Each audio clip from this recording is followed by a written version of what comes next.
Assalamu alaikum wa rahmatullahi wa barakatuh, chers frères et sœurs. Alors que le mois béni de Ramadan approche, nous vous proposons une nouvelle série de vidéos consacrées au jeûne de Ramadan.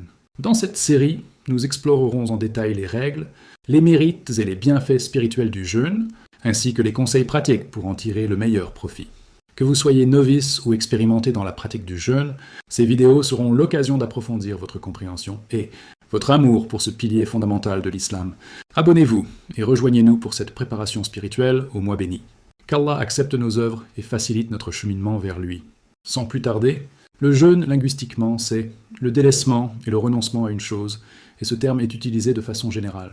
Allah a dit en nous informant de Marie, que la paix soit sur elle, « Assurément, j'ai voué un jeûne au tout miséricordieux. Je ne parlerai donc aujourd'hui à aucun être humain. » Sourate Maryam, verset 26, c'est-à-dire un jeûne de la parole en m'abstenant de parler. Le jeûne légiféré, c'est le fait de renoncer à tout ce qui rompt le jeûne à partir du lever du soleil jusqu'au coucher du soleil, en ayant l'intention d'adorer Allah.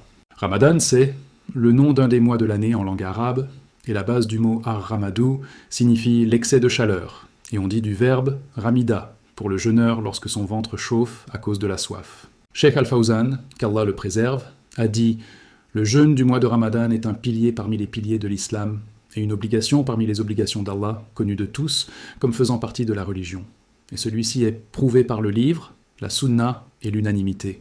Allah dit en effet, « Ô les croyants, on vous a prescrit à Siyam comme on l'a prescrit à ceux d'avant vous, jusqu'à sa parole. » Ces jours sont le mois de Ramadan, au cours duquel le Coran a été descendu comme guide pour les gens, et preuve claire de la bonne direction et du discernement.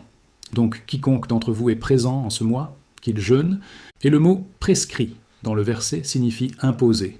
Et donc quiconque d'entre vous est présent en ce mois, qu'il jeûne, montre clairement l'obligation. Et le prophète sallallahu alayhi wa sallam a dit « L'islam a été fondé sur 5 piliers, et a rappelé parmi eux le jeûne du mois de Ramadan. » Les hadiths démontrant son aspect législatif ainsi que ses mérites sont nombreux et connus. Et les musulmans sont unanimes sur l'obligation de son jeûne, et aussi sur le fait que celui qui le réfute devient mécréant. Parmi les sagesses de la prescription du jeûne, il y a en cela une purification, un nettoyage et une épuration de l'âme de tout ce qui l'entoure, de mauvais, ainsi que des comportements exécrables, et cela, car il rend difficile la propagation du diable dans le corps humain.